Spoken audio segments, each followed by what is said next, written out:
E aí, hoje a gente vai ver um problema muito comum em linguagens de programação, que quando a gente está fazendo algumas contas, os valores eles podem sair errados, né? A gente vai estar vendo aqui em específico em JavaScript, mas esse problema ele acontece em basicamente toda linguagem de programação, porque ele é relacionado em como o computador armazena números, né? Como a gente está armazenando os números e fazendo as nossas operações.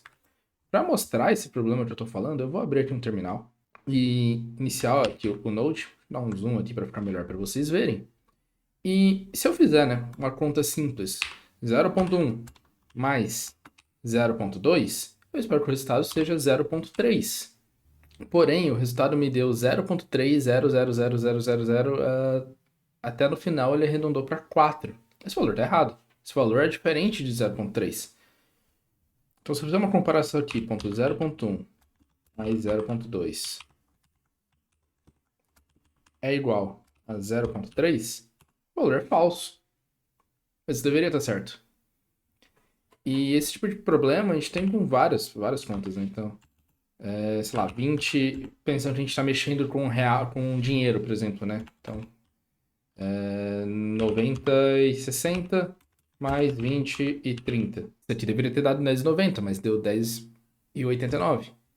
10 e 89, 9999999. E isso é claramente um problema, né? Porque, principalmente quando a gente está pensando em dinheiro, a gente quer que o valor seja preciso, a gente não quer perder valores dentro dessas contas. Porque a gente estiver fazendo com o valor errado e for uma conta muito grande, né? Esse erro pode descarregar e um erro aqui que é um centavo pode aumentar, né? Às vezes só tem sentido de uma multiplicação, ou não sei. De toda forma, o que a gente quer é o número mais preciso possível. A gente quer o valor exato. Nesse caso aqui, 110,90, né? Não 110,89. Isso que acontece, né, pela forma que o computador armazena números. A gente usa esse padrão chamado I3E754 e basicamente armazena o número separado aqui dentro de uma parte de expoente e a parte fracionada. O sinal, né, a gente tem um bit de sinal, 11 bits para o expoente e no caso do JavaScript a gente já tem uma pressão um pouco maior, que é 52 bits. No caso de outras linguagens, às vezes a gente tem uma pressão menor, que é metade disso, e o double ou long, que daí dá os 52 bits. Mas independente do valor aqui dentro, o ponto é, essa fração, ela é limitada. Eu tenho 52 bits nesse caso do JavaScript para armazenar meu número. Só que do jeito que a gente faz as contas para fazer aqui, esse número em binário geralmente acaba dando uma dízima periódica. Uma dízima é quando tem um valor repetido infinitamente. Então, por exemplo, se eu dividir 10 por 3, eu vou ter um resultado 10 dividido por 3, eu vou ter um resultado 3.33333333333 infinitamente. Só que o computador, eu não posso repetir esse número para sempre, eu tenho um limite. No meu caso aqui, 52 bits. Então, em determinado ponto, ele acaba arredondando essa fração. Por isso que o valor não fica preciso. Porque a representação do valor em binário acaba gerando uma dízima, e a dízima em determinado ponto vai ser arredondada. Por isso eu tenho esse problema. Como que eu resolvo isso? Cara, a gente tem algumas formas de lidar com isso, né? O problema aqui que está acontecendo, a gente tem um número fracionado. Se eu tivesse um valor 1 mais 2, o valor vai ser 3.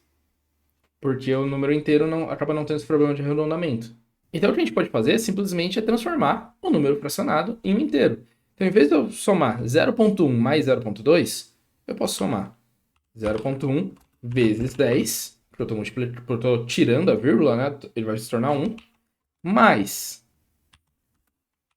0.2 vezes 10, que vai dar o resultado 3, e eu divido tudo isso por 100. Eu preciso passar um parênteses em volta de tudo. Por 100 não, né? Eu estou multiplicando por 10, eu divido por 10 também. E dá o valor 0.3, que é o valor exato. Diferente do problema aqui que eu tive se eu somar os valores diretamente, eu tenho esse valor arredondado, né? Beleza? Isso é uma coisa que a gente pode fazer para qualquer tipo de operação, né? Multiplicação, divisão.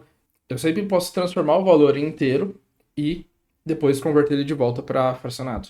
Inclusive, uma abordagem que a gente acaba usando para armazenar dinheiro, né? Dinheiro, por exemplo, eu tenho 2,5, isso aqui na verdade é 2,50, né? Então, às vezes o que a gente acaba fazendo é multiplicando sempre esse cara por 100 e a gente armazena o número de centavos. Então, eu tenho 250 centavos. E eu faço todas as minhas operações baseadas em centavos. E se eu preciso converter de volta para número, para fracionado, né, para um decimal, eu só divido por 100. Então, 2,50, por exemplo, mais R$ 5, vai dar 7,50 ou 750 centavos.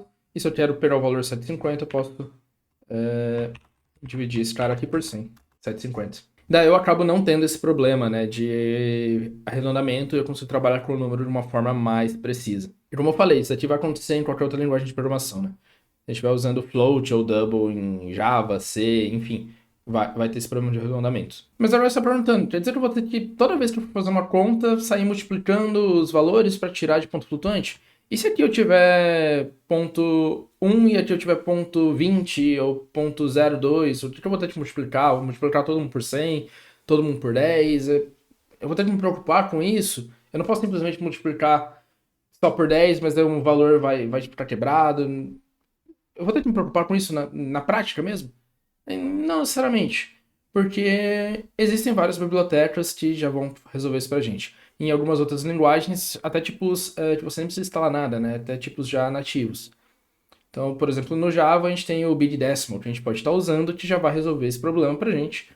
E daí a gente, em vez de criar um número do tipo double, a gente vai criar como Big Decimal e ele já lida com essa limitação. No caso aqui do JavaScript, a gente tem algumas bibliotecas, né? Então, por exemplo, a gente tem esse cara aqui que é o BDJS, que ele faz justamente esse tipo de coisa, uma biblioteca leve. Tem aqui 20 milhões de downloads por semana, bem utilizada. Mas a gente tem outros caras, né? A gente tem o BigNumber, tem o Decimal.js, existem outros também. Tem alguns específicos para dinheiro, que já vão te dar conversões de moeda, esse tipo de coisa.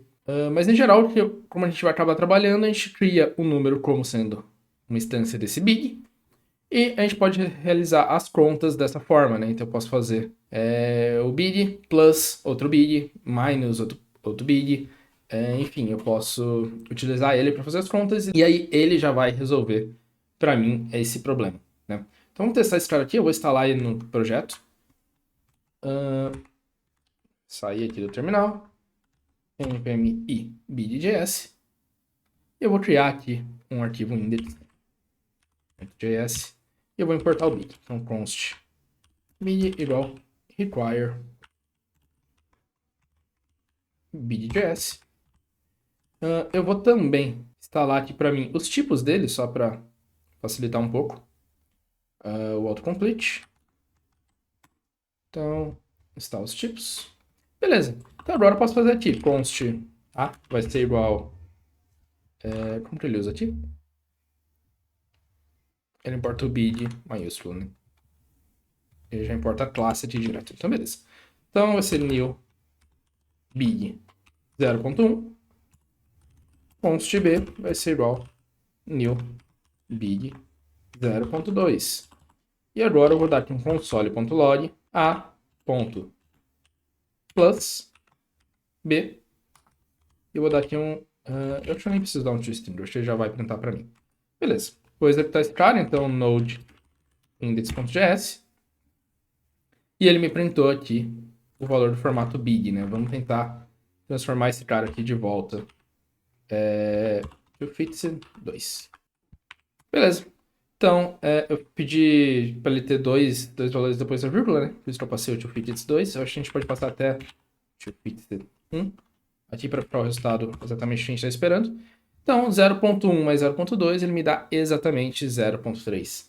Então, usando esse tipo de biblioteca, eu acabo mitigando esse problema, né? Eu delego a solução dele para a biblioteca e eu não preciso ficar manualmente, né, multiplicando os valores e tentando acertar eles. É muito mais fácil usar um cara desse. Esse build em específico eu acho ele bem levinho, ele é bem bacana, mas existem outros caras também, né? Então, esse é um problema bem comum, tem várias soluções para ele. Então é isso, o vídeo é um simplesinho aqui para compartilhar essa dica. Espero que tenha sido útil.